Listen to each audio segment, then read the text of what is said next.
दोस्तों, उसने वसीयत की थी मेरे मरने के बाद मेरी लाश के गिर्द बर्फ के बड़े बड़े बल्लाक रख देना, जितना भी जल्दी हो सके मुझे दफना देना। जब वो मैयत को गुस्ल के दौरान हाथ लगाते, जहां हाथ लगता वहां जिस्म से मांस इस तरह उतरता जैसे चादर जिस्म से जुदा की जा रही हो। उसकी मैयत के अंदर कीड़े नजर आ रहे थे। ये खौफनाक मंजर देखकर वहां पर मौजूद हर शख्स पर दहशत तारी हो गई। ये कातिल का अंजाम था जिस पर अल्लाह की तरफ से अजाब कब्र में जाने से पहले शुरू हो गया। वो शख्स ने ऐसा कौन सा गुनाह किया जिसका अंजाम दुनिया में ही शुरू हो गया? उसने मरने से पहले क्यों वसीयत की? ख़वातीनो हजरात, इस दुनिया में जो जैसे अमाल करेगा अल्लाह ताला उसको आखिरत में उस तरह का सिला देंगे। बाद औकात अल्लाह ताला उसके अमाल की बदौलत दुनिया में ही इबरत बना देता है। किसी को नाजायज कत्ल करना गुनाह कबीरा है। कुदरत ने भी इसकी सज़ा मुकर्रर की है, यानी कि खून के बदले खून। ज़ाती दुश्मनी की वजह से किसी की जान लेना भी दुनिया में फितना फसाद बर्पा करना है। दुनिया का पहला जुर्म कत्ल था जो एक औरत की वजह से हुआ। जब शैतान के बहकावे में आकर कबील ने हाबील को कत्ल कर दिया। हदीस में है वो इस रूए ज़मीन पर होने वाला पहला कत्ल था। जब कबील ने हाबील को कत्ल किया तो अम्मा हवा और आदम अलैहिस्सलाम इस कदर रोने लगे, उनके रोने की वजह से फरिश्ते भी रो पड़े। फिर जिब्राईल अलैहिस्सलाम अल्लाह का ये हुक्म लेकर आए कि अल्लाह ताला तुम्हें ऐसा बेटा अता करेंगे जो नबी होगा, जिसकी नस्ल से रूए ज़मीन पर अंबिया कराम होंगे। ये वाक़या बिल्कुल सच्चा है जो कि आज से 40 साल पहले रोनमा हुआ। एक शख्स लाहौर में आकर आबाद हुआ। उसने कहा मेरे तमाम रिश्तेदार शहीद कर दिए गए। ये शख्स मस्जिद में एक मुसाफिर की हैसियत से रहने लगा। 5 वक्त का नमाजी इंतहाई परहेजगार था। ये शख्स इंतहाई खुश अखलाकी का मालिक था। ये शख्स एक मामूली सी नौकरी करता था जिससे उसका गुजर बसर हो जाता। जिंदगी मामूल के मुताबिक चल रही थी।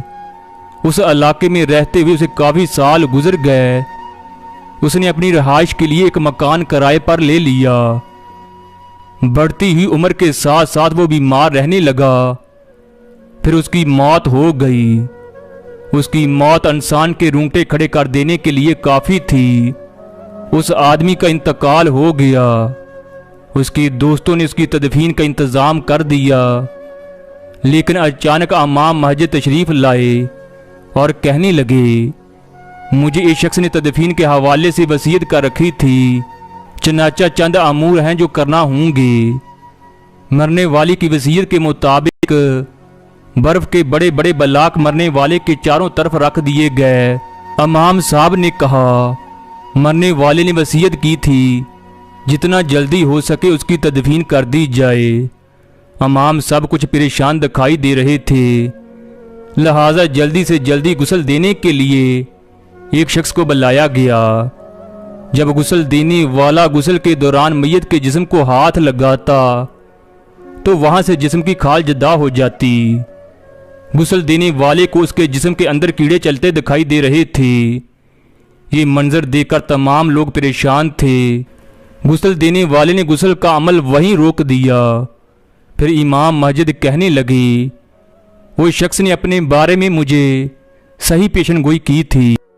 इमाम साहब ने कहा मैयत को हाथ लगाए बगैर पानी बहाकर वैसे ही कफन पहना कर तदफीन कर दी जाए। जितना जल्दी हो सके इसको दफन कर दिया जाए। तदफीन के बाद इमाम साहब ने मामले की असल वजह बयान की। उस आदमी ने मरने से पहले मुझे कुछ बताया था। शायद वो अपने गुनाहों के हवाले से पशेमान था। उसने मुझे बताया मैं एक कातिल हूँ, मुझसे एक आदमी का कत्ल हो गया। मैंने न चाहते हुए भी कत्ल कर डाला। मामला कुछ ऐसा ही था, मैं खुद पर काबू न रख सका। मैंने अल्लाह के एक नेक बंदे का कत्ल कर दिया। कत्ल की वजह उसने मुझे नहीं बताई, لیکن اس کا آخری وقت قریب تھا۔ تبھی اس نے مجھے اپنے بارے میں تھوڑا سا بتایا کہ میں قتل کے در کی ٹھوکریں کھانے پر مجبور ہوں۔ اس نے بتایا اس کی بیوی اور بچے بھی ہیں۔ اس کو بے حد افسوس تھا کہ اگر میں اپنے جرم کے بعد یوں فرار نہ ہوتا تو شاید میرا آخرت میں انجام اتنا برا نہ ہوتا۔ لگتا ہے اس آدمی کو اپنے انجام کی خبر پہلے ہی سے ہو چکی تھی، اس لیے اس نے وصیت کی تھی میں جیسے ہی مروں میرے جسم کے گرد برف کے بڑے بڑے بلاک رکھ دینا، جتنا جلدی ہو سکے مجھے دفنا دینا۔ میں اس کے منہ سے نکلے ہوئے لفظوں کو سمجھ نہیں پا رہا تھا۔ میں نے اسے نصیحت کی کہ وہ توبہ کر لے، شاید اب دیر ہو چکی تھی۔ ایک بات تو میں یقین سے کہہ سکتا ہوں، اس آدمی کو اپنے انجام کی خبر پہلے ہی سے تھی۔ امام صاحب نے یہ تمام باتیں غسل دینے والوں کو بتائیں۔ لوگوں نے جلدی جلدی سے جنازہ پڑھا کر اس کو قبرستان میں دفن کر دیا۔ کچھ دنوں بعد اس کی قبر سے کیڑے نکلنے شروع ہو گئے۔ قبر سے کیڑے اس طرح نکل رہے تھے جیسے قبر سے کیڑوں کا سیلاب آیا ہو۔ تمام لوگ یہ کیڑے دیکھنے کے لیے گئے اور اپنے کانوں کو ہاتھ لگانے لگے اور توبہ استغفار کرنے لگے۔ بے شک شیطان انسان کا کھلا دشمن ہے۔ یہ قاتل کا آنکھوں دیکھا حال ہے جو دنیا میں پردے سے پہلے شروع ہو گیا۔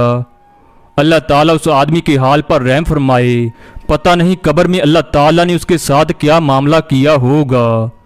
تمام میرے سننے والوں کو 5 دفعہ اس کے لیے استغفر اللہ کہنا چاہیے۔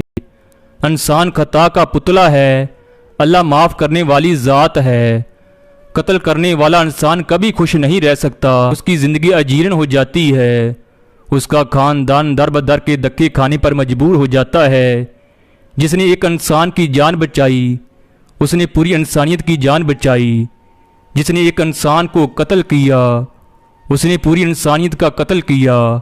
حضور اکرم صلی اللہ علیہ وسلم نے فرمایا قیامت کے قریب قتل عام ہو جائے گا، لوگ ایک دوسرے کو قتل کریں گے، مرنے والے کو یہ تک نہیں پتا ہوگا کہ مجھے کیوں مارا گیا۔ آج دنیا نے قیامت کو قبر کے عذاب کو بلا دیا۔ قبر انسان کو دن میں 70 بار یاد کرتی ہے، جبکہ غافل انسان اس بات کو بھول گیا کہ وہ عارضی طور پر اس دنیا میں رہ رہا ہے۔ ہم لوگ اس بات کو بھول گئے یہ دنیا مومن کے لیے قید خانہ ہے، جبکہ کافر کے لیے یہ دنیا ہی جنت ہے۔ مومن ہمیشہ دل میں اللہ کا خوف رکھتا ہے، جبکہ کافر یہی سوچتا ہے کہ اس زندگی کو جی بھر کے جیا جائے، چاہے اللہ کی حدوں کو کراس کیا جائے۔ میری دعا ہے اللہ تعالی ہمیں ہر پریشانی سے محفوظ رکھے، ہماری خطاؤں کو معاف کرے، ہمیں توفیق دے ہم اس کے نبی صلی اللہ علیہ وسلم کے طریقے کے مطابق زندگی گزاریں۔